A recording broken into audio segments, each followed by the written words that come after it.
una anécdota, una peculiaridad del Evangelio de Lucas. Es verdad que llevamos varias semanas con el capítulo 1 y todavía queda, no sé si 1 o 2 domingos con el capítulo todavía 1.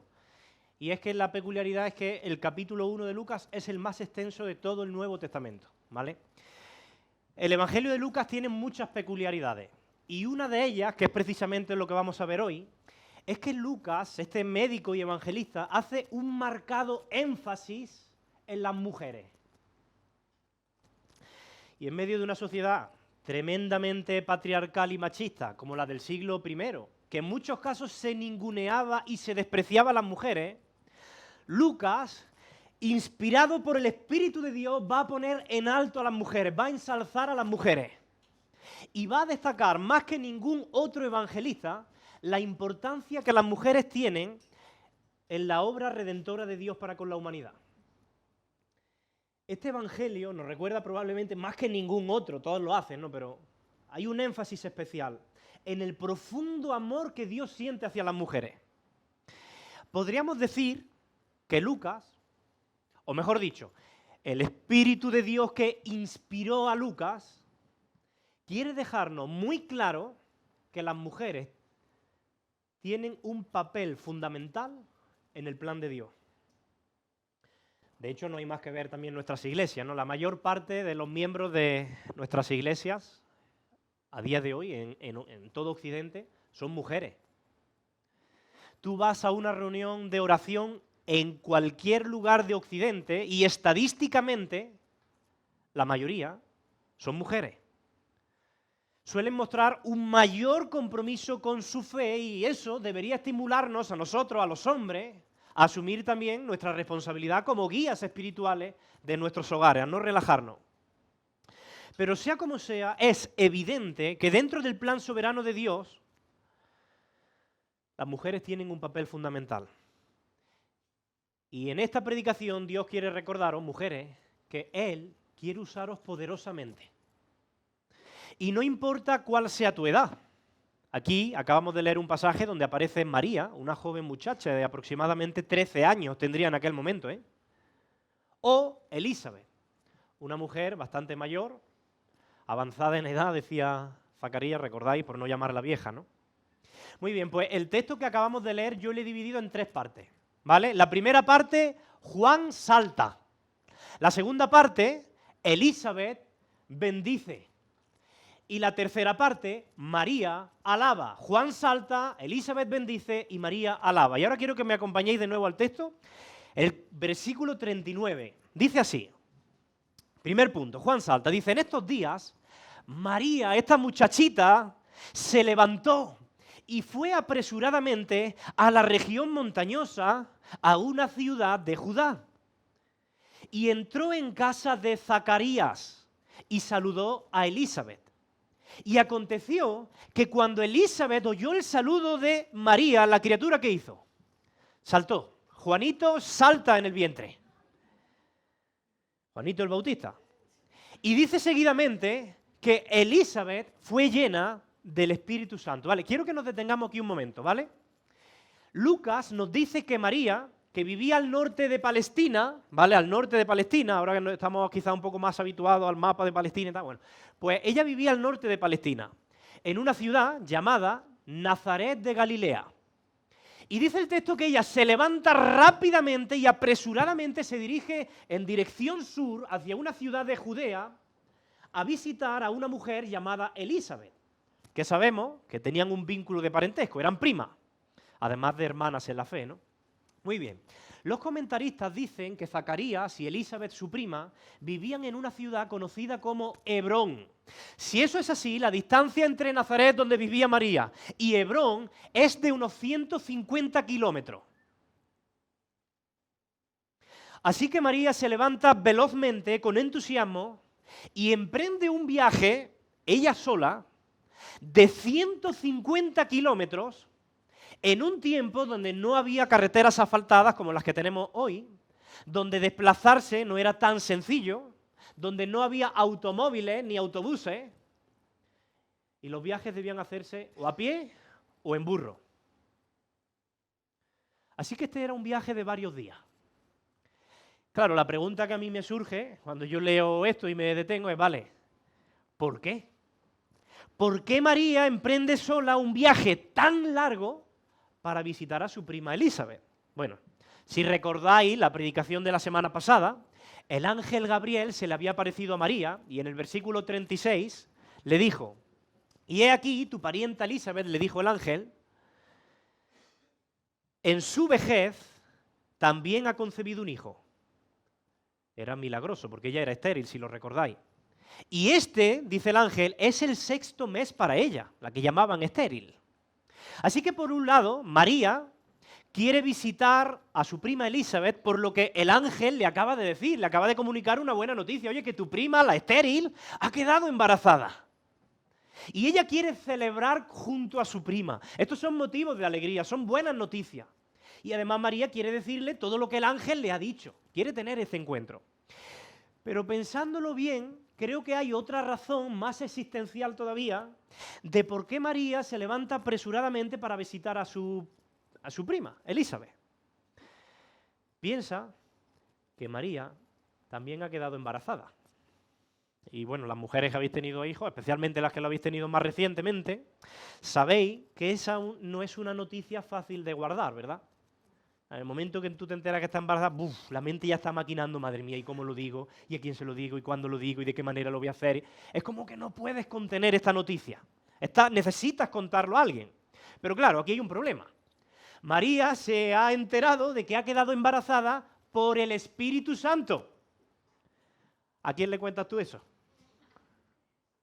Tú imagínate a Laura, ¿vale? Imagínate que Laura se queda embarazada por el Espíritu Santo. ¿A quién se lo va a contar, Laura? Eso. Claro, hasta la gente de la iglesia va a pensar muy mal de la hermanita Laura, ¿eh? Parecía muy buena ahí en la alabanza. Pues vaya con Laura. Y Laura no tiene a nadie con quien desahogarse porque ella teme ser juzgada e incomprendida. O sea, quiero que nos pongamos en el papel de María. Pero cuando se entera que su prima Elizabeth también ha experimentado un embarazo milagroso, apresuradamente se levanta y se dirige rumbo a Elizabeth para desahogarse porque sabe que Elizabeth y solamente Elizabeth puede entender lo que a ella también le ha sucedido. Pues claro, una chica de aquel tiempo, ¿cómo va a quedar embarazada sin estar casada? ¿A quién se lo dice? Es que no se lo puede decir ni a José, tu futuro esposo.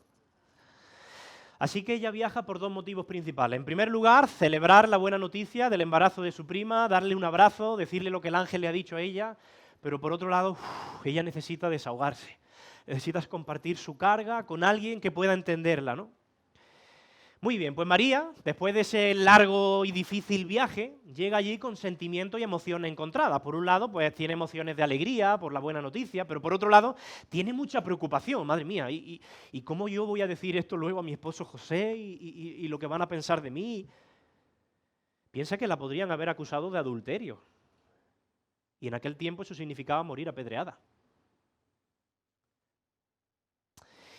Ella llega a casa de Elizabeth, le abren la puerta y dice el texto que cuando Elizabeth, la prima, oye el saludo de María, versículo 44, la criatura que hizo, saltó. Y también nos dice el motivo, saltó de gozo. Es como si Juanito, ese bebé en formación en el vientre, con solo 6 meses, un no nacido, piénsalo, ya está reconociendo la presencia del Mesías en el vientre de María. Es tremendo. Con 6 meses en el vientre, de una manera sobrenatural, ya era capaz de reconocer que ese bebé que está en el vientre de otra mujer era su Salvador, el Mesías. Lo que está ocurriendo con Juanito no es un impulso eléctrico momentáneo. No es un movimiento inconsciente del bebé, que sabéis que el bebé pues, se mueve cuando está en la barriga, ¿no? Y cuando no se mueve, la madre se preocupa. Lo que está ocurriendo es algo mucho más profundo. No sé si alguien, bueno, si me lo podéis poner en pantalla. Lucas 1:15, fijaos lo que dice que iba a acontecer con este bebecito, con Juanito. Dice que no beberá vino ni licor y será lleno del Espíritu aún desde el vientre de su madre. Esto es lo que está sucediendo con Juan el Bautista. ese bebé, aún en formación, desde el vientre de su madre, está siendo lleno del Espíritu. Una experiencia que tristemente ni siquiera muchos cristianos adultos experimentan a lo largo de toda su vida. Y esto nos enseña que Dios puede llenar a los niños aún desde el vientre de sus madres con el Espíritu Santo. Que Dios tiene un trato cercano, especial, íntimo y sobrenatural con sus criaturas, aún cuando un amplio sector de nuestra sociedad secular considera que eso no es más que un feto.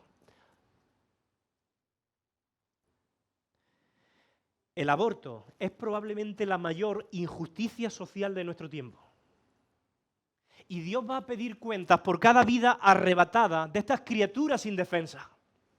Mirad, yo a veces he tenido que tratar con personas que han sufrido un aborto involuntario. Por no ir más lejos, mi cuñada. Y pasamos una racha regular, Natalia lo pasó muy mal.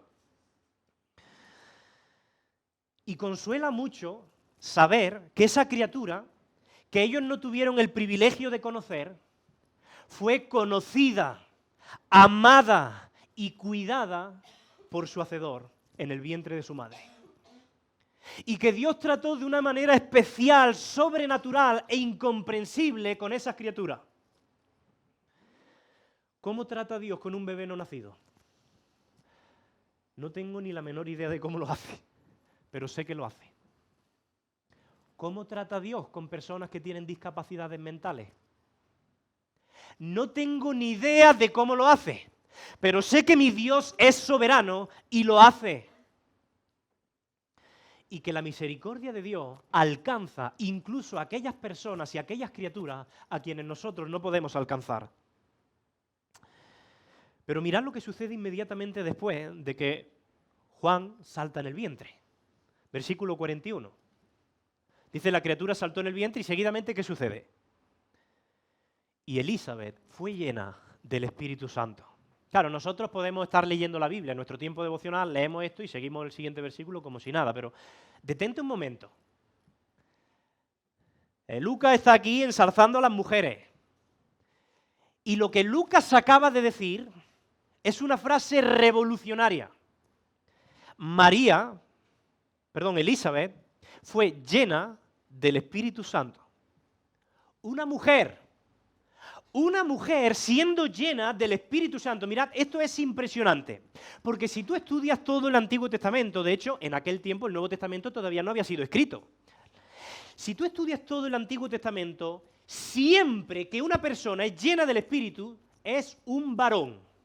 No encontrarás ningún caso, ni uno solo, al menos que se mencione, de una mujer siendo llenada del Espíritu en el Antiguo Testamento.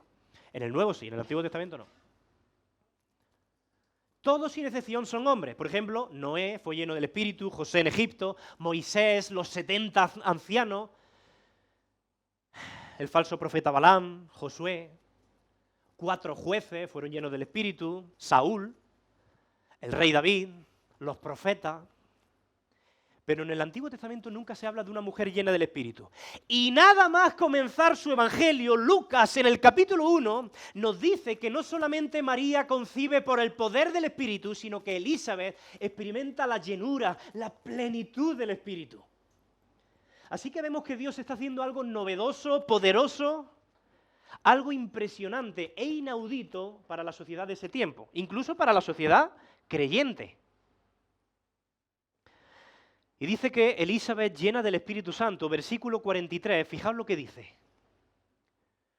¿Por qué me ha acontecido esto a mí? Ella está viendo a su prima María y dice, ¿por qué me ha acontecido esto a mí? Que la madre de mi Señor venga a mí. ¿Tú te estás dando cuenta de lo que está diciendo Elizabeth? Mirad, cuando una persona tiene la llenura del Espíritu, puede ver las cosas realmente como son. Porque toda la gente de Nazaret, todos los vecinos de María, naturalmente habrían creído que María es una fornicaria. Si es fresca, no está casada y mira ya la barriguilla que se le ve. Ay, que se cree que nos va a engañar, que nos chupamos el dedo nosotros, que los bebés vienen de la cigüeña. Esa hubiera sido la respuesta natural de la gente. Pero Elizabeth, llena del Espíritu, ve a través de los ojos del Espíritu y entiende que lo que está en María es el santo ser, es Jesús, es el Mesías.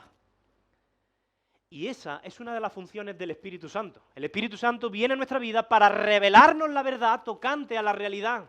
Mirad, hay asuntos, hay verdades de Dios que no se pueden alcanzar o discernir o entender si no lo hacemos espiritualmente.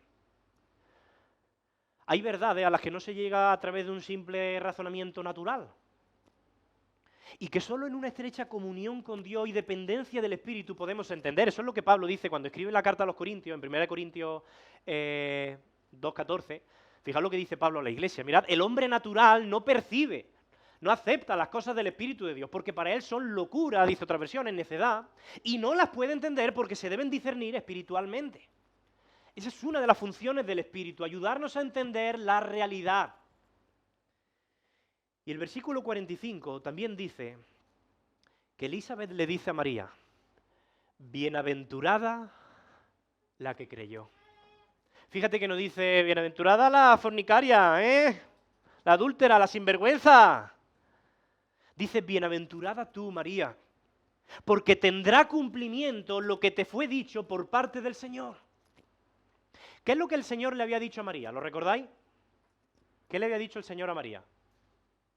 Que iba a ser la madre del Mesías. O sea, una persona llena del Espíritu es capaz de interpretar la realidad de acuerdo a la palabra de Dios. Eso es lo que está haciendo Elizabeth.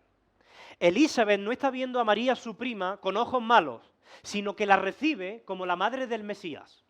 Y quiero cerrar este primer punto de Juan Salta dando 3 aplicaciones prácticas para la iglesia, ¿vale? En primer lugar, procura estar con tus hermanos en la fe, sobre todo en los momentos difíciles. Solo las personas orgullosas y altivas son las que prescinden del pueblo de Dios, las que dicen, no, yo no necesito la iglesia, la comunión. Mirad, María está en una situación terrible. No sabe cómo va a contar esas noticias sin ser juzgada, condenada, acusada. Ella sabe que está embarazada y sabe muy bien lo que va a pensar José, su esposo, y sabe muy bien lo que van a pensar las vecinas de Nazaret. Pero María, ¿qué hace? Inmediatamente sale en búsqueda de su hermana en la fe, Elizabeth. Y eso es lo que tú y yo necesitamos hacer cuando estamos en cualquier tipo de prueba. Mira, Dios te ama con tanta ternura que te ha dado una iglesia local. Escucha esto. Dios te ama con tanta ternura que Él te ha regalado una iglesia local, un grupo de hermanos en la fe para que en momentos de tribulación, en momentos donde eres tentado, tú puedas buscar a Elizabeth. Y tú coges el móvil y busques entre los contactos y busques a Elizabeth. Y hables con cualquier persona dentro del pueblo de redimidos que Dios te ha regalado para buscar ayuda, para fortalecerte. Esa es la primera lección. No deseches la iglesia, no desprecies al pueblo del Señor. Necesitamos urgentemente comunión, aunque haya que recorrer 150 kilómetros. Lo necesita. Busca a tus hermanos, pasa tiempo con ellos y especialmente en momentos de dificultad. Esa es la primera lección. Segunda lección, no dudes de la palabra de Dios. No dudes de la palabra de Dios. Mira, hace un par de semanas, creo que fue, con Juanito, veíamos, Juanito Parra, ¿vale? Veíamos a Zacarías, este sacerdote, sirviendo en el templo, dudando de lo que Dios le había dicho. ¿No lo recordáis que dudó? Claro, Zacarías dijo, Señor, mira, tú me has dicho que mi esposa se va a quedar embarazada, pero es que yo creo que tú no has tenido en cuenta que ella es estéril y que es un poquillo de edad avanzada. Yo creo que eso es imposible. Eso es lo que le dijo Zacarías al Señor. Y el Señor, ¿qué le hizo? Lo dejó mudo, ¿no? Pero vimos la semana pasada que María, en cambio, sí creyó a la palabra del ángel. No solo eso, fijaos cuál fue la respuesta de María. He aquí, las siervas del Señor, hágase conmigo conforme a tu palabra. Me parece muy curioso esta paradoja, ¿no?, entre Zacarías y María, porque a veces encontramos más fe fuera del templo que dentro del templo. Zacarías dentro del templo dudando de Dios. Elizabeth y María fuera del templo diciendo, he aquí la sierva del Señor, hágase conmigo conforme a tu palabra, ¿no? Ellas son un ejemplo de fe en la palabra del Señor. aun cuando su razonamiento humano pues no llegaba a entender muchas cosas. Pero es que el Señor no te pide que lo entiendas todo, te pide que confíes en Él. No dudes nunca de lo que Dios te ha dicho en su palabra. Entonces, en primer lugar, busca a tus hermanos, comunión con los hermanos, y en segundo lugar, confía en su palabra. Lo que Él ha dicho lo va a cumplir. Y la tercera aplicación, hermanas de esta congregación, recordad que las bendiciones de Dios también son para vosotras. Vosotras sois siervas del Señor y tenéis una parte fundamental que desempeñar en el avance del Evangelio. Dios quiere usar vuestras vidas, sin importar si sois más jóvenes como María o más de edad avanzada como Elizabeth. No penséis, bueno, es que estas cosas quizás son más para los varones, deberían hacerlo ellos, o es para el pastor. No, hermana. Dios siempre usó, usa y usará a todas aquellas mujeres piadosas que se pongan a su servicio. Donde quiera que estés, sirve al Señor. En tu hogar, sirve al Señor. En tu iglesia local, sirve al Señor. Y que no haya, esto va a sonar un poco herético, pero que no haya ni marido,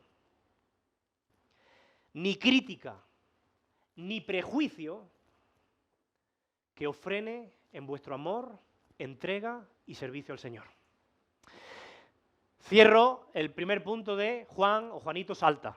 Segundo punto, Elizabeth bendice, versículo 42 al 45, dice Elizabeth, una vez que salta el bebé dentro de ella y ella llena del Espíritu, seguidamente, versículo 42, dice, y exclamó a gran voz y dijo, bendita tú entre las mujeres y bendito el fruto de tu vientre, ¿por qué me ha acontecido esto a mí? Que la madre de mi Señor venga a mí. O sea, está diciendo, madre mía, ¿quién soy yo para que esto me suceda? Porque he aquí, apenas la voz de tu saludo llegó a mis oídos, la criatura saltó de gozo en mi vientre. Bienaventurada la que creyó que tendrá cumplimiento lo que fue dicho por parte del Señor. Mira, otro de los resultados de una persona llena del Espíritu es que se convierte en una persona que bendice. María acaba de abrir su boca y ya es bendición tras bendición. Mira, si tú te sientas con un hermano, una hermana en la fe y la conversación siempre es algo así como, pues anda, si tú supieras y el otro, y toda la conversación está llena de crítica hacia otro, de murmuración, de amargura, de resentimiento, ten por seguro que esa persona está extremadamente lejos del Espíritu de Dios. Porque cuando una persona está cerca y llena del Espíritu, imparte vida con sus palabras. Es bendición lo que sale de ella, es frescura, regenera. Lo contrario, es una persona que te vacía, te consume, te agota y llega casi y dices, ¿qué me ha pasado? Pero Elizabeth, llena del Espíritu de Dios, no puede contener las maravillas de Dios en su vida. La bendición le sale por cada poro de su cuerpo. Ahora, no significa que todo en la vida de Elizabeth iba bien, que ella estaba exenta de dificultades. Pero lo que sale de ella no es lamento, no es crítica, no es amargura, no es resentimiento, no es tristeza, es bendición tras bendición. Y qué alegría es estar cerca de personas como Elizabeth. ¡Qué alegría! ¿Cuánta necesidad tiene la iglesia actual de personas como Elizabeth? Y Elizabeth, iluminada por el Espíritu, va a decir algo muy chocante. Le dice, bendita tú entre las mujeres y bendito el fruto de tu vientre. Mirad, María es bendita, pero es bendita gracias al bendito fruto de su vientre. Es lo que hay en ella lo que la convierte en una mujer bendita, ¿vale? Lo que quiero decir, por expresarme un poco más teológicamente, estas expresiones no son expresiones mariológicas, son cristológicas, no sé si me entendéis. No son dichas para exaltar a María, son dichas para exaltar el fruto de su vientre, que es Cristo. María, por supuesto, es bendita, pero es bendita en un sentido pasivo, ya que el bendito mora y reside en ella. Así que bendita eres tú entre las mujeres, solo está resaltando la gracia de Dios, la gracia de Dios, la gracia de Dios con la vida de María. Y dice Elizabeth, versículo 43, ¿por qué? ¿por qué me ha acontecido esto a mí? Que la madre de mi Señor, mi Señor, mi Señor venga a mí. Mirad, Elizabeth, de nuevo, con los ojos del Espíritu, es capaz de reconocer que ese bebé no nacido es su Señor. Ella está diciendo abiertamente, Jesús es mi Señor. Dice Pablo en 1 Corintios 12:3 que nadie puede llamar a Jesús Señor si no es por el Espíritu Santo. Mirad, Elizabeth está viendo lo que las multitudes van a tardar en ver décadas, que Jesús es el Señor, que Él es el Rey de los siglos. Por eso reacciona en el versículo 43 diciendo, pero bueno, ¿quién soy yo? ¿Quién soy yo para tener semejante privilegio, para que la madre de mi Señor venga a mí? Y luego en el versículo 45, Elizabeth sigue, no puede contenerse. Y bienaventurada la que creyó que tendrá cumplimiento lo que le fue dicho por parte del Señor. Mirad, llama a María bienaventurada. Y quiero aclarar algo.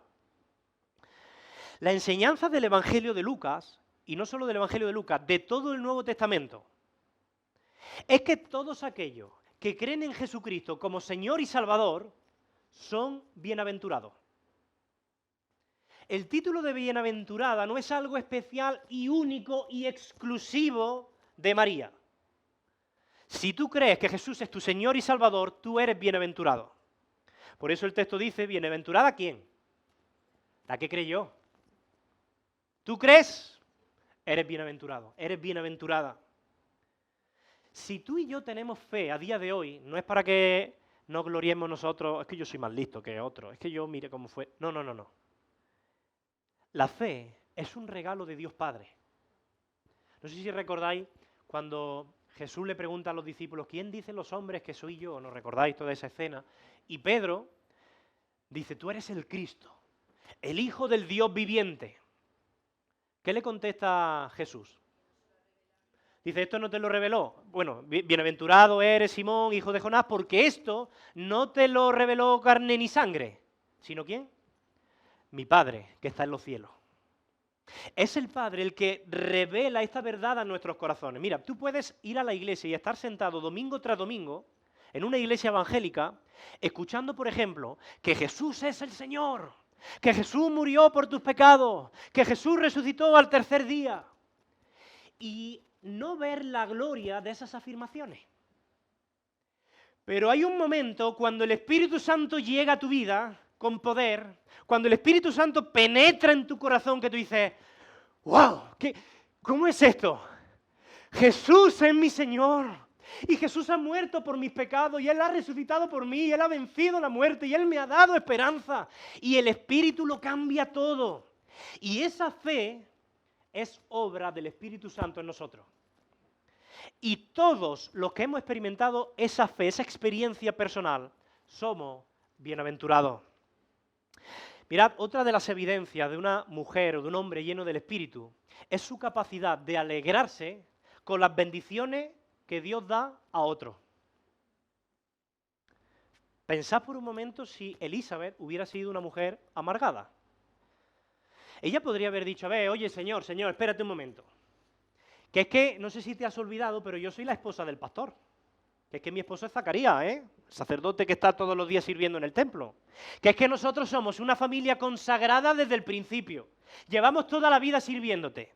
Y ahora me vas a decir tú a mí que mi hijo va a ser el precursor del Mesías, claro. Y mi prima esa que no está ni casada, esa muchacha que se va a juntar con el carpintero de Nazaret encima, de allí podrá salir algo bueno. Esa va a tener a mi Señor. ¡Qué injusticia! Mi hijo va a estar siempre a la sombra del suyo. Nos reímos, pero es una respuesta muy natural. Incluso dentro de nuestras iglesias. Voy a poner otro ejemplo. ¿No? Mirad, pero el hombre o la mujer natural le cuesta mucho alegrarse sinceramente de las bendiciones que reciben los demás.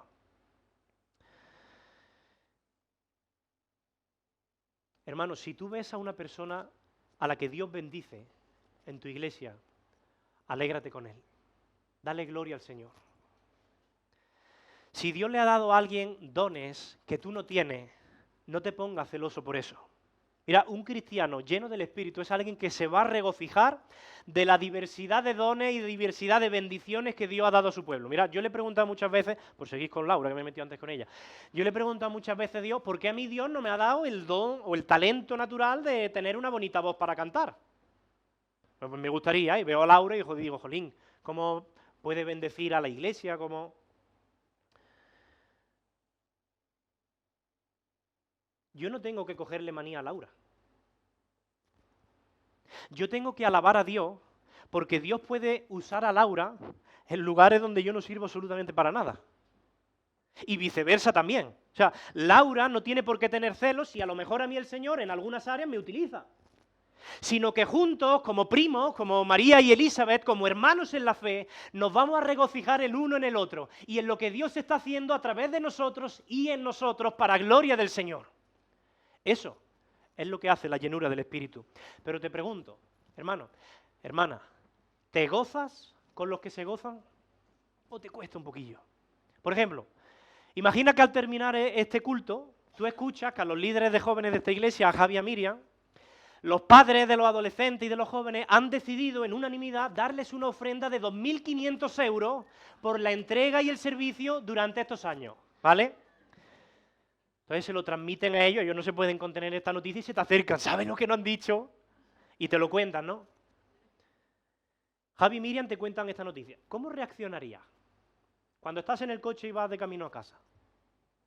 ¿Cómo? ¿Y por qué a ellos? ¿Y por qué no a mí? Yo llevo más años que ellos sirviendo en la iglesia, a mí no me han dado ni las gracias. Además, yo tengo más necesidades económicas que ellos, ¿O eres de los que dice, aleluya, me gozo con vuestro gozo, os lo merecéis, Javi, Miriam, invitadme a un café con leche esta tarde, anda? ¿Cómo reaccionas ante las buenas noticias que reciben tus hermanos?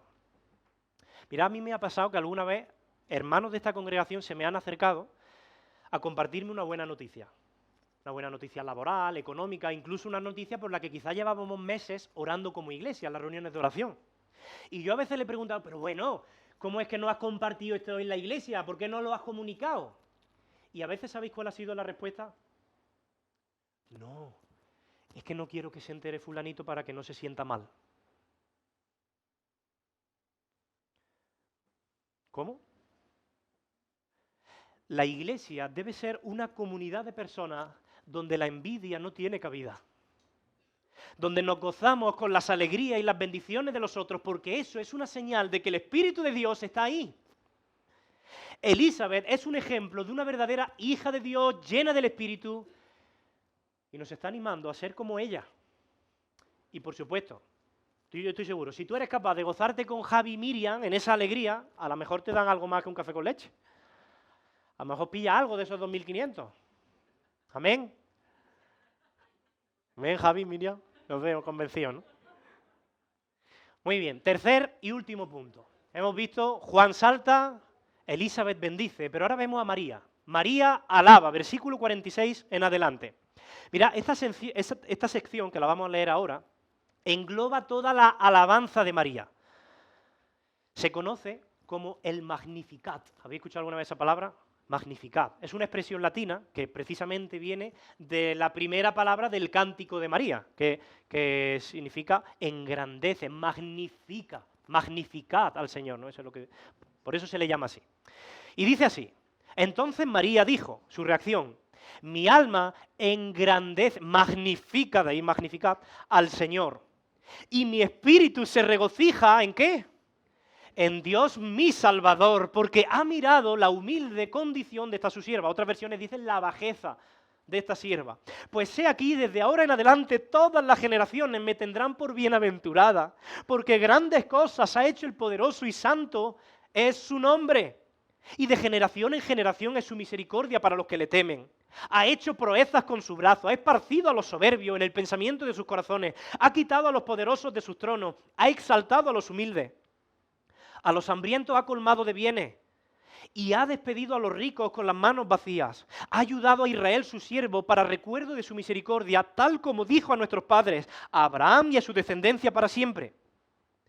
Y dice el texto, y María Se quedó con Elizabeth como 3 meses y después regresó a su casa. Mira, si miramos en detalle estos 10 versículos del Magnificat, hay muchos detalles interesantes. Yo solo voy a mencionar algunos. Pero no sé si a vosotros, después de leer este pasaje, se os viene otro pasaje de la Biblia a la mente.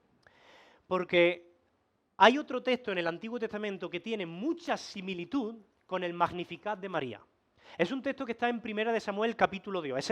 Es la oración de una madre, también estéril, llamada ¿cómo? Ana. De hecho, si tú lees la oración de Ana en ese pasaje y luego lees el Magnificat de María, tú vas a pensar que María está citando, repitiendo al menos parte de la oración de Ana.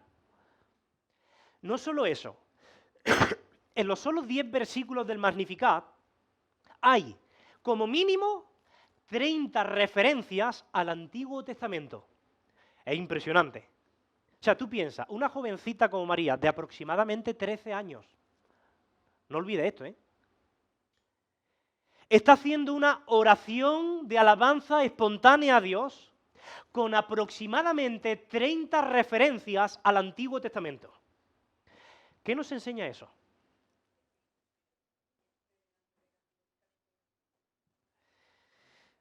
Mira, que a pesar de la juventud de María, ella estaba tremendamente familiarizada con la palabra de Dios. Y esto es más curioso cuando tú sabes que en aquel tiempo no disponían de Biblias en sus casas como las tenemos hoy. Nadie disponía de Biblias en sus casas. Tampoco tenían internet ni un teléfono móvil con la aplicación de la Biblia. Su conocimiento de la palabra venía principalmente de dos fuentes. Una, la educación que le hubiesen dado sus padres, como judío. Y en segundo lugar, las lecturas que se hacían con regularidad en la sinagoga de Nazaret, en las que ella participaría. Y ella atesoraba en su corazón cada palabra que escuchaba. Y por eso, cuando ella alaba a Dios, todas esas verdades de la palabra están en su mente y empiezan a brotar de ella. Qué bendición sería para la Iglesia que hoy nuestros adolescentes, nuestros jóvenes de esas edades, aprovecharan esa etapa de la vida donde la mente es una esponja para llenarse de la palabra de Dios como María. Yo recuerdo, a la edad de 16 o 17 años, que empecé un proceso de memorización de textos bíblicos y hoy, 13 años después, recuerdo un montón perfectamente. Pero va pasando el tiempo, la mente se desgasta como cualquier otro músculo y hay un declive natural de nuestras capacidades cognitivas, eso es así. Por eso, jóvenes, aprovechad el tiempo ahora para llenaros de la palabra. Como decía Eclesiastés, acuérdate de tu Creador en los días de tu juventud, antes de que vengan los días malos y no halles en ellos contentamiento. Memoriza las Escrituras para no pecar contra Dios. ¿Recordáis lo que decía el salmista en el Salmo 119? No sé si lo tengo.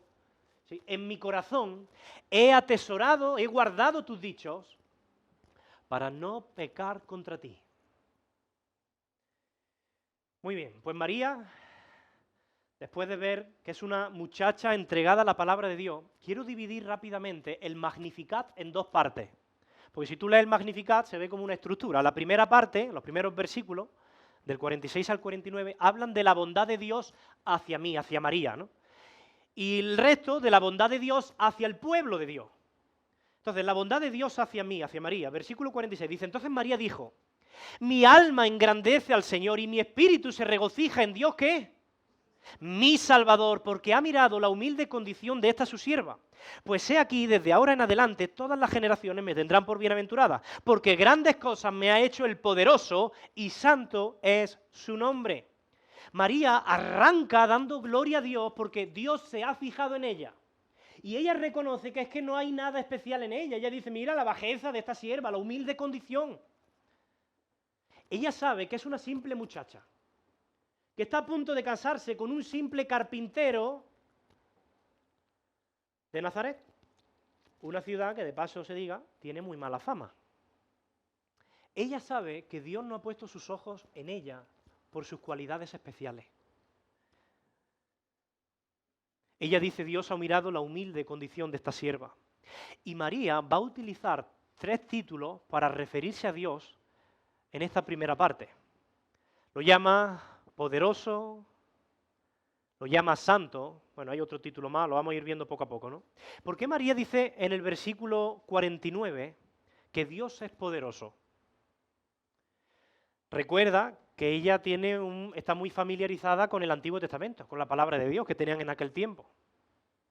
Además, ella ha hecho referencia a la oración de Ana en el Antiguo Testamento. Ella sabe que Dios le dio un hijo a Ana a pesar de ser estéril. Dios es poderoso. Ella, como todo el Antiguo Testamento enseña, que nos habla del poder de Dios, ella sabe que Dios es poderoso. Conoce muy bien ese atributo. Y por si fuera poco, ahora ella ha quedado embarazada milagrosamente por el poder de Dios. Dios es poderoso. Esa es la conclusión. Mira, si tú de verdad, tú tienes fe en la Biblia, si tú crees que la Biblia es palabra de Dios, tú debes estar convencido de que Dios es poderoso. ¿Y qué significa eso? Que no hay nada imposible para Dios. En segundo lugar, no solamente nos dice que es poderoso, sino que es santo. Es otro título que utiliza en esos primeros versículos.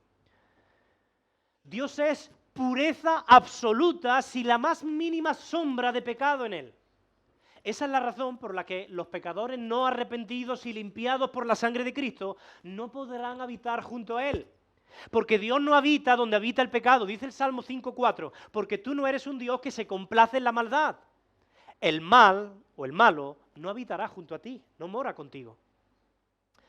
Dios es poderoso, Dios es santo, pero hay un tercer título que María le da a Dios y que creo que debería sorprender mucho a los católicos romanos.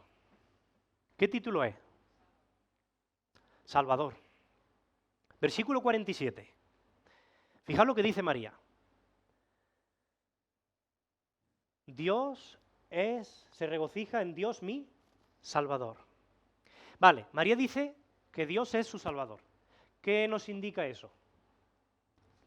Que era pecadora. Ella se reconoce pecadora y que necesita un Salvador, ¿no? Que ella era una hija de Adán y de Eva, caída, pecadora. Mirad, conozco un poco el catolicismo romano, lo estudié en el máster, en el máster de teología tuve una asignatura de catolicismo romano y luego hice otro máster en una universidad católica.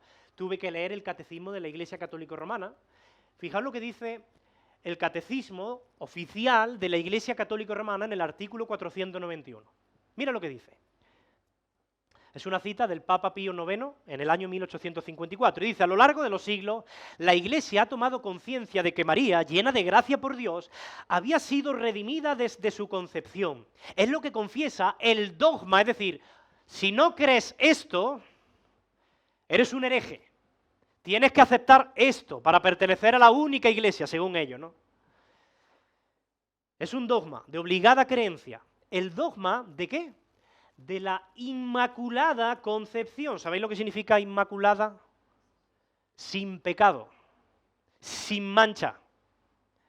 Proclamado en 1854 por el Papa Pío IX. Dice así: la bienaventurada Virgen María fue preservada inmune de toda mancha de pecado original en el primer instante de su concepción por singular gracia y privilegio de Dios omnipotente en atención a los méritos de Jesucristo, Salvador del género humano. Ahora bien, si yo tuviese la oportunidad de tener delante mía a este Papa noveno, yo le haría una única pregunta.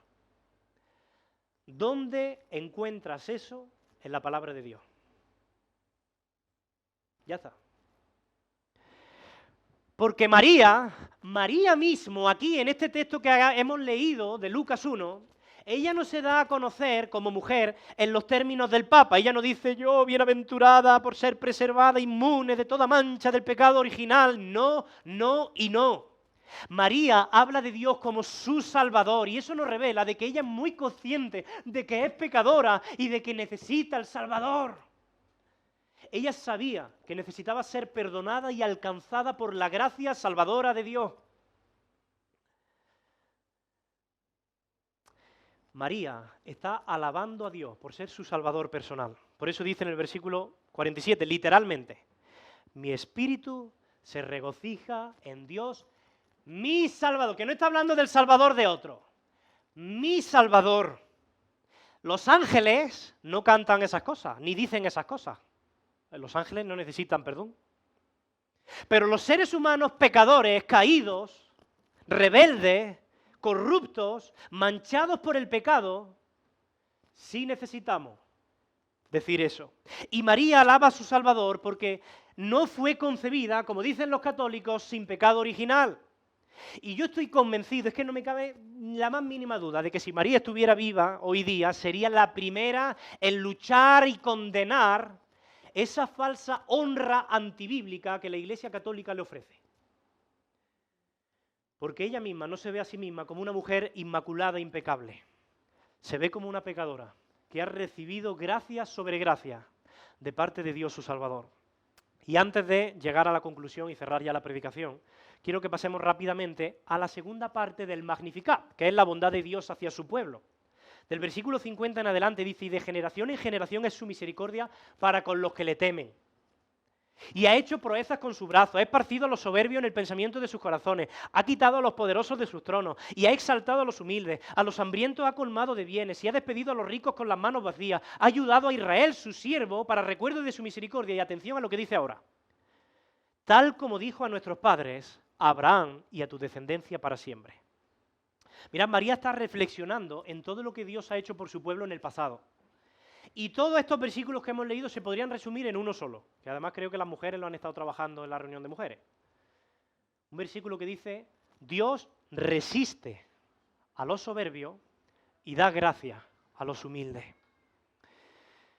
Esa es una verdad que se escenifica a lo largo de todo el Antiguo Testamento. Yo no sé si María quizás tenía en mente pues, la figura de Faraón, un hombre orgulloso, pedante, que debido a su arrogancia y a su orgullo sufrió las plagas de Egipto, sufrió la destrucción de su ejército, la libertad de Israel. Quizá tenía en mente al rey Nabucodonosor, no lo sé, porque el libro de Daniel nos dice del rey Nabucodonosor en el capítulo 5, versículo 20, que cuando su corazón de Nabucodonosor se ensoberbeció, y estoy leyendo literalmente, y su espíritu se endureció en su orgullo, fue depuesto del trono de su rey y despojado de su gloria. Dios siempre ha trabajado así a lo largo de la historia. Y María es como que está interpretando todo lo que sucede, incluso lo que le está sucediendo a ella en su vientre, con el gran telón de fondo de la historia de Israel. Fíjate lo que dice el versículo 54 y 55. Dice, ha ayudado a Israel su siervo para recuerdo de su misericordia. Versículo 55 del capítulo 1. Tal como dijo a nuestros padres, a Abraham y a su descendencia para siempre. ¿Qué fue lo que Dios le había dicho a Abraham? ¿Cuál fue la promesa que Dios le hizo a Abraham? Sí. Más específicamente, en Génesis 22, 18, si lo puedes poner en la pantalla para que se vea, fijaos la promesa que Dios le dio a Abraham.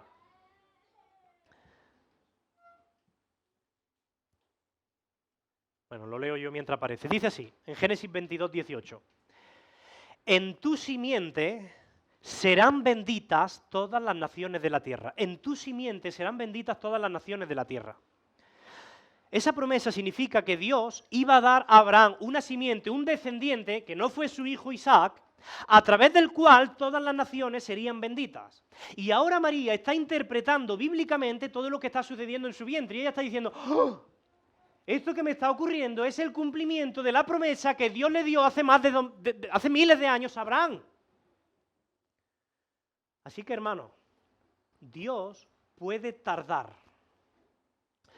Puede ser que sus promesas tarden en cumplirse en términos humanos, pero Dios no se olvida de sus promesas. Dios es fiel. Y cuando Dios le dice a Abraham que va a tener una simiente, que va a bendecir a todas las naciones, pueden pasar 2000 años, pero Dios cumplirá su promesa. Porque Dios no miente, Dios cumple, Dios es fiel a su palabra, Dios es fiel al pacto que hizo con su pueblo. Y así está razonando María. Y para acabar, el versículo 56 nos dice, y María se quedó con Elizabeth como 3 meses y después regresó a su casa. Te pregunto, ¿por qué María regresó a su casa? Justo en ese momento. ¿Cuándo fue María por primera vez a visitar a Elizabeth? ¿Cuántos meses llevaba embarazada Elizabeth? 6. Si se ha quedado 3 meses, ¿cuántos meses hace? 9. Entonces, vosotros, las madres, sabéis que en el 9º mes pues, pasa algo mágico, ¿no? Hay una sorpresa que sale. Y es probable que María esté pensando, madre mía, en cualquier momento Elizabeth, mi prima, va a dar a luz. Y van a venir las parteras, las vecinas, y se van a dar cuenta que aquí hay alguien más que está embarazada aparte de Elizabeth. Entonces, rápidamente se levanta, se monta en su burrito y vuelve a Nazaret. Y yo me imagino a María en aquel camino de vuelta a casa pensando. O sea, intenta ponerte en los zapatos de María o las sandalias, lo que usara, ¿no? Estaba a punto de casarse con José. A punto de casarse con José. Y ahora ella tiene que decirle a José que está embarazada, pero que no es de él. Y tiene 150 kilómetros para ir pensando. Pero ¿sabéis qué es lo que yo veo aquí? Yo veo la ternura de Dios, la bondad de Dios con la vida de María. Porque Dios ha tenido a María durante 3 meses con su sierva Elizabeth. 3 meses en los que ella ha estado recibiendo bendición, en los que ha sido edificada por el Señor, en los que juntas han estado meditando en la palabra. Dios usó esos 3 meses junto con Elizabeth para fortalecer a María. Y María ya no puede esconder su barriga. Pero ella está preparada para afrontar esta situación. Y esto a mí me recuerda una vez más la importancia de la iglesia local en nuestras vidas. Dios ha sido muy tierno contigo y conmigo. Dios ha sido muy compasivo, ha sido muy amoroso, dándote una iglesia local. Porque gracias a Dios tú puedes encontrar en esa iglesia local hermanos en la fe con quienes puedes congregarte, verte entre semana, quedar y edificaros de 1000 formas diferentes. Cuando tú estés abatido, derrotado, cuando te sientas tentado, Dios ha puesto a mujeres como Elizabeth en tu vida para que te reúnas con ella. Ha puesto a varones como José, como Zacarías. Da gracias a Dios por esa oportunidad que Él te ha regalado, por su ternura. Aprecia, valora la iglesia, ámala. Porque en el día de mañana, cuando enfrente una prueba grande como la de María, Dios va a usar a Elizabeth para fortalecerte. Y quiero acabar dirigiéndome rápidamente a aquellos que no son del Señor. Aquellos que quizás vienen a la iglesia, pero no han tenido un encuentro personal, real, con Jesucristo. Aquel milagro que sucedió en el vientre de la Virgen María, también puede suceder en tu corazón. Y vamos a orar para que por medio de la fe en Jesús, el Rey de Gloria, este hombre encarnado para ser crucificado, resucitado para salvar a su pueblo, que hoy por medio de esta fe acontezca este gran milagro en tu vida y que el Rey de Belén nazca en tu corazón. Y que tú salgas de aquí por estas puertas cantando de gozo y alabando al Señor como María y como Elizabeth, bendiciendo a nuestro Rey porque es poderoso, porque es santo y porque es Salvador. Amén. Señor, gracias por tu palabra. Gracias, Señor, por retarnos a seguir el ejemplo de María, de Elizabeth. Señor, ruego que tú nos llenes de tu espíritu, que no nos acomodemos, que no nos engatusemos por los tesoros terrenales de este mundo, que no nos conformemos con tan poco, que vivamos para la eternidad, que busquemos tu gloria. Llénanos, Señor, de tu espíritu, de modo que podamos ver la realidad de esta vida desde tu perspectiva, con los ojos que tú los ves. Llénanos, Señor, de bendición, que lo que transpire en nuestros poros sea gratitud, alegría, gozo, en medio de muchos problemas, en medio de muchas inquietudes, en medio de muchas malas noticias. Necesitamos urgentemente tu llenura, Señor. Ayúdanos, ten misericordia de nosotros, pero confiamos en que tú eres un Rey poderoso. Confiamos en que eres santo y que eres nuestro Salvador. Ayúdanos y trae salvación a esta tu iglesia. En el nombre de Jesús te lo rogamos. Amén, Señor.